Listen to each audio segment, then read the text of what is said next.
Good morning, Nancy again, and as promised in the clip regarding the daily word for today, Sunday, I am ready to give you the Sunday service that I gave back in August 11th of 2019, and the title of it is Positive Minds. As I said in the last clip, this is really appropriate for today's atmosphere too. So here we go.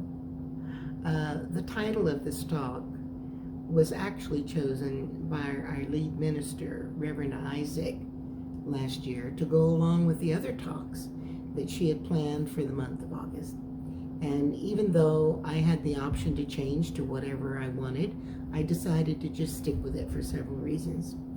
As always happens, without fail, I get opportunities to practice whatever I'm going to talk about at least a week or two beforehand, sometimes months or more before.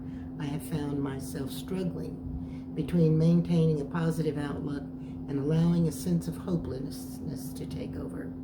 Actually, it seems like I'd been struggling to maintain a sense of balance since 2019 began. Most of you who know me know how my husband and I had been dealing with an ailment of one of his legs at one period of time with both of his legs since January of last year. Countless doctor appointments that went along with that, including conflicting diagnoses, had been frustrating. Connected to all of that, ongoing dealings with the Veterans Administration in his efforts to obtain a determination of a disability. We had a dear friend pass away in the blink of an eye. Not only losing a dear friend of unity and one of our congregants, but then there was finger pointing, placing blame for all of the madness that was taking place all over the world at that time, and actually here at home in El Paso with the thing that happened at Walmart. Anyway, I don't know about you, but it is a real challenge to stay positive when there's so much negative energy swarming in the air. And I think surely I can't be the only one who feels that way. Perhaps that's why so many people are going off the deep end and committing horrible atrocities against innocent people, even their own families and themselves. It's so hard to understand. I am so thankful for having found unity as I fall back on the teachings that bring me back to an understanding that God is everywhere present, no matter what the situation is. If I trust God, then I must trust that God has a plan. So every day I give thanks for divine order, divine source, and divine supply. I keep thinking about the plaque in my husband's therapist's office that says, and I quote, "If God leads you to it, God will see you through it." There are numerous books that I've read while waiting in doctors' offices, waiting rooms. Some of those books were Quantum Healing Through Radical Forgiveness and Hidden Agendas at Work by Colin C. Tipping, Living an Inspired Life by Dr. Wayne Dyer, and The Power of Now by Eckhart Tolle. All of them have given me tools to work with and help me to better understand why we do the things we do that cause such strife and misery in our lives and those we love and care about. Their words make sense to me and manage to give me hope to get through the day, improving my outlook and therefore my behavior and mindset. Between the books that are available to us through our lending library at Unity and our bookstore, in tandem with the Sunday messages we receive there, our spiritual community has a sense of feeling of belonging to family.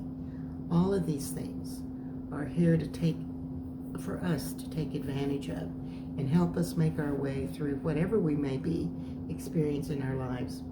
The trick is we have to take advantage of what is available to us and whatever else Spirit is bringing to us. It doesn't work if we don't work it. And that's the truth. You have to put some effort into it. I had several one-way conversations with God before preparing this talk. The point being that I wanted Spirit to use my voice to pass on what needs to be said for the good of all, and certainly for those who will listen. So what follows is what is coursing through my entire being, and I am trusting that Spirit is answering my request. The saying, "Ask and it is given," is what I'm counting on. Over and over again, we are told that we create our own world, our own experiences. We are advised to watch what we think, what we hope for, to not judge, to treat others as we wish to be treated. And yet, when something goes wrong, we seem to have the place to place blame on someone or something rather than looking beyond the obvious to the realization of what might actually be our own doing.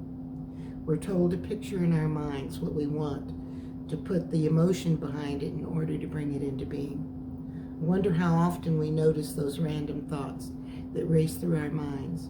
Our thoughts are powerful, more powerful than we can acknowledge, and perhaps even want to acknowledge. I'll give you an example. One of mine that it didn't take me long to recognize how I had created a particular circumstance. One of my granddaughters threw her jacket across the hood of my Cadillac. It put quite a large circular scratch on the paint, not very deep, but nonetheless a visible boo-boo. I didn't get mad at her. After all, it was just an accident. But I wondered afterwards if it was something that could be corrected at the same time if there should be another body repair that needed to be done. Not long after that innocent thought, on the way home from church one Sunday, a man sideswiped me on the driver's side. No one was hurt, but the damage was done to the door, and it would require painting. And wouldn't you know, they included fixing the scratch on the hood of the car in the process. So just that innocent thought, wondering how it could do that, brought it about. It was fairly harmless, harmless creation to my innocent thought. But if that thought was that powerful, what do you think all of the thoughts or beliefs we carry that are less than loving are creating in our world and our daily interactions? I believe that the energies we express into the world through our thoughts, words, emotions, find similar energies gaining momentum, spreading like a wildfire, ultimately culminating in some sort of catastrophe or even a miracle of some sort. I imagine that is much the same as when there is a thunderstorm and a bolt of lightning strikes. The bolt comes down from the sky and connects with an attracting energy on the earth. As most of you know, or those who do know me, I'm not well versed in the Bible, but certain things are stuck in my memory bank from my days in the Baptist church as a kid. One of those was, if you think it, you've done it, whatever it was. It occurs to me that each one of us would do well to do some soul searching, perhaps on a daily basis, to see where we might be holding a negative thought or feeling about something or someone and begin to turn our thinking around to a positive mindset. It's easier said than done, I know. Believe me, I know it.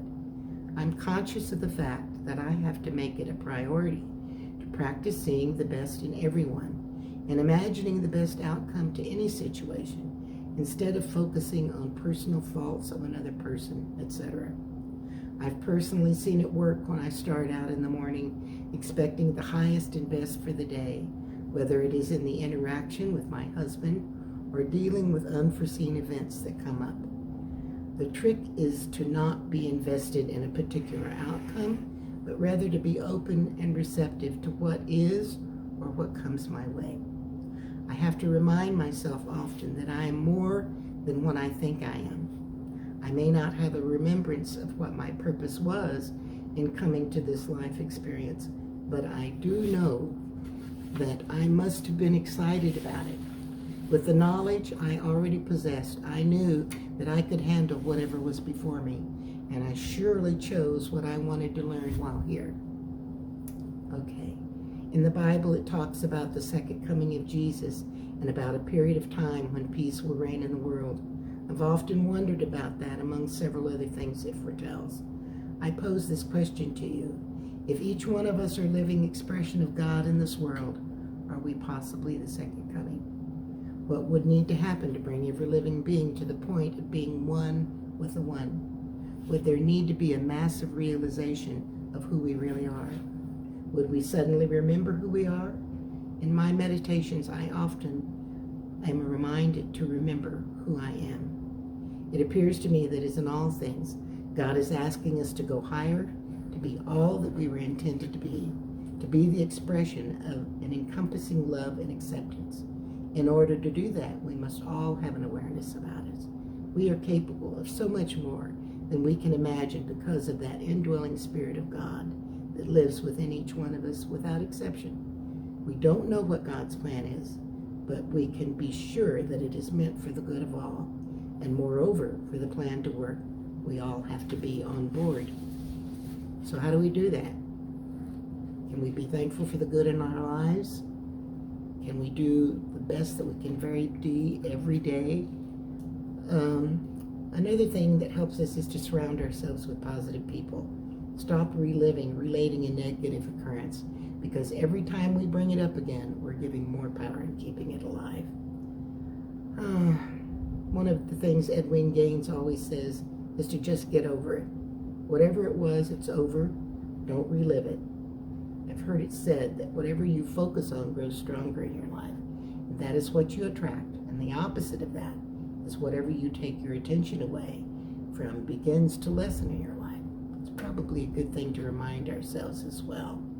So let's focus on the good things. It doesn't make any difference what language we speak, where we live, any of that. I believe in a mass awakening of remembering who we are is possible, and it will change the world we live in. That's promised to us. I leave you with these words of Dr. Wayne Dyer from Living an Inspired Life, and I quote, "It all begins and ends with our willingness to hold a desire in our inner vision despite what we see around us now. The inner picture is what we'll ultimately have to act upon, so we want to be very careful about what we create and hold for ourselves.